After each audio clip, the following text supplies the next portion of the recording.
안녕하세요. 성형외과 전문의 이경목입니다.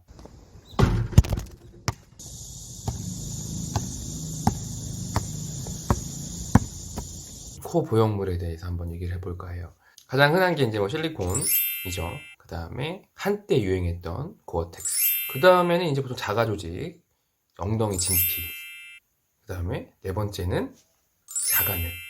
이제 본인의 이제 늑연골 이용해가지고 이거를 뭐 이렇게 통째로 깎아가지고 대든 으깨서 뭐 조직을 만두처럼 싸가지고 넣든 뭐 그런 식으로 해서 크게는 이제 네 가지가 가장 이 성형외과에서 많이 사용되는 콧대 재료입니다. 그 중에서 단연코 으뜸은 실리콘입니다. 근데 왜 실리콘이 이렇게 으뜸이냐면 답답하네요.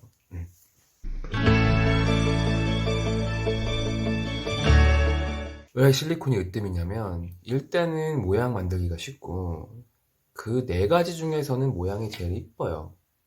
그 다음에 깎기가 쉽고 의사가 그리고 가성비가 아주 뛰어납니다.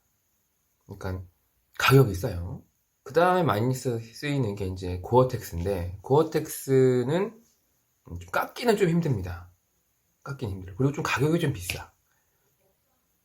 대신에 이것의 장점은 고어텍스를 코 안에 넣으면은 고어텍스 안에 이제 막 미세 구멍들이 많아서 그 몸 안에 있는 조직들이 막 그걸로 파고들어요. 그래가지고 우리가 흔히 생기는 구형 구축이 좀 덜 생깁니다. 우리가 실리콘을 쓰게 되면 캡슐이라는 이제 피막이 생겨서 피막에 의한 이제 구축이 생길 수 있는데 이건 이제 피막이 잘 안 생기기 때문에 잘이 아니라 아예 안 생기죠. 구형 구축이 덜 생기는 경향이 있어요.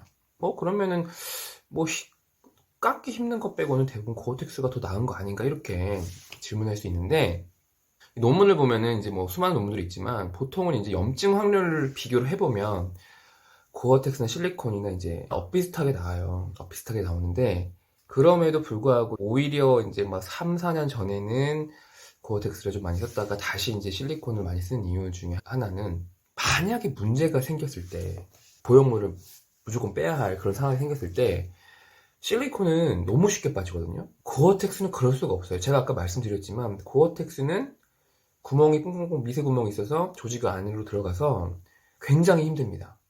이게 조직이 다 이제 그 고어텍스 구멍 안으로 다 들어가가지고 이 구멍만 열어가지고 고어텍스를 빼기가 힘들어요. 아주 힘듭니다. 그리고 고어텍스를 한번 제거하면 할 때마다 피부가 조금씩은 얇아지는 것 같아요. 제 느낌상으로는.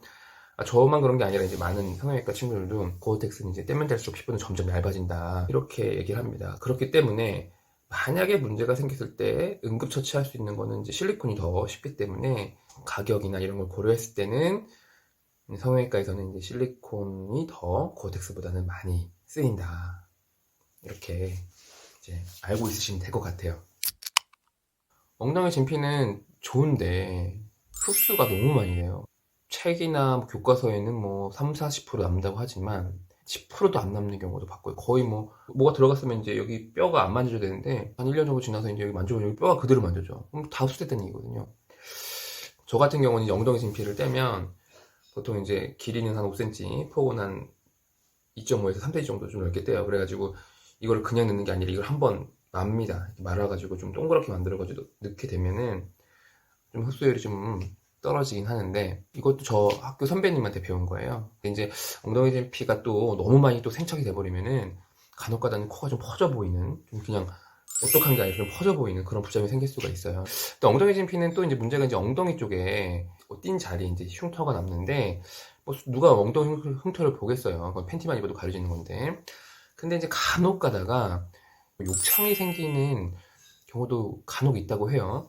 그리고 이제 네 번째는 이제 자가늑인데 자가늑은 이제 제가 첫 병원이 자가늑 전문 병원에서 제가 일했어요. 거기 대표원장님이 이제 자가늑으로만 수술하셨거든요. 그래서 제가 자가늑을 어쨌든 많이 뗐어요. 내 거라서 좋긴 한데 어디까지 이제 제 오피셜이긴 한데 콧대까지 자가늑으로 하면은 코가 너무 좀 딱딱한 것 같아요. 그래서 또 하나가 이제 자가늑을 또 이렇게 넣게 되면 와핑 현상이라고 이제 휘는 현상, 이제 뭐 이렇게 휘거나 보통 이렇게 휘진 않습니다. 이제 앞으로 좀 이렇게 콧대를 넣으면 좀 앞으로 휘긴 하는데 그런 현상이 조금 있는 것 같아요. 그래서 이제 저는 개인적으로는 이제 콧대를 자가늑 통째로 이렇게 넣는 거는 저는 좀 모양상으로는 조금 제 개인적인 취향은 아닙니다. 그래서 오히려 이제 뭐 자간흙을 꼭 하고 싶으신 분들은 저는 오히려 어떻게 하냐면 자간흙을 떼가지고 그거를 이제 으깨요. 그래서 이제 자간흙 파편을 만든 다음에 여기 이제 째가지고 이제 5 곱하기 5 정도 근막을 떼서 이제 만두처럼 싸가지고 이제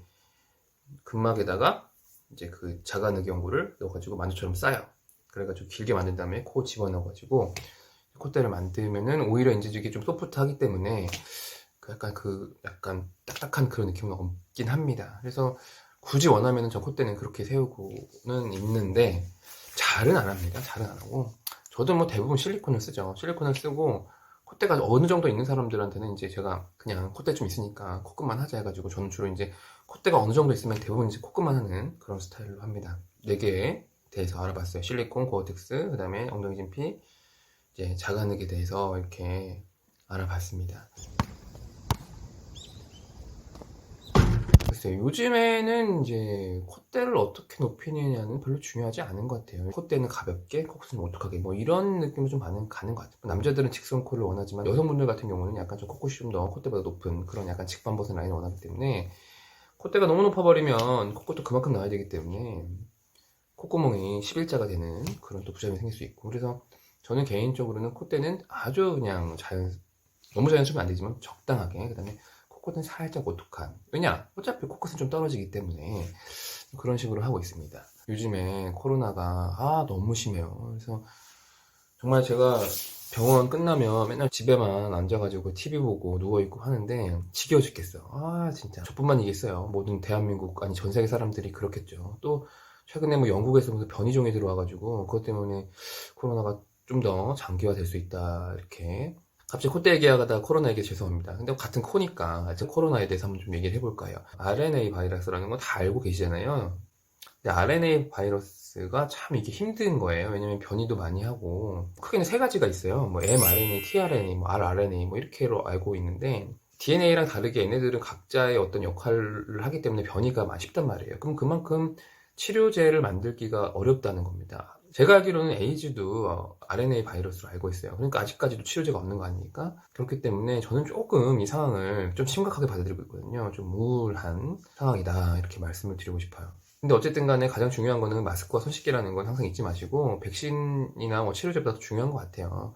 저는 이제 종교가 기독교예요. 그래서 저도 이제 일요일마다 교회는 안 나가고 비대면으로 이제 유튜브 통해서 예배를 드리고 있는데, 항상 이제 기도를 합니다. 코로나가 빨리 좀 종식되도록. 저만 기도하면 안 되니까 이걸 보시는 분들도 같이 이제 기도해서, 뭐 누가 됐든 간에, 어떤 신이 됐든 간에, 어떤 종교 간에 이제 뭐 각자 어쨌든 마음이 중요한 거니까요. 그래서 기도하고 개인 방역을 열심히 하면 없어질 겁니다.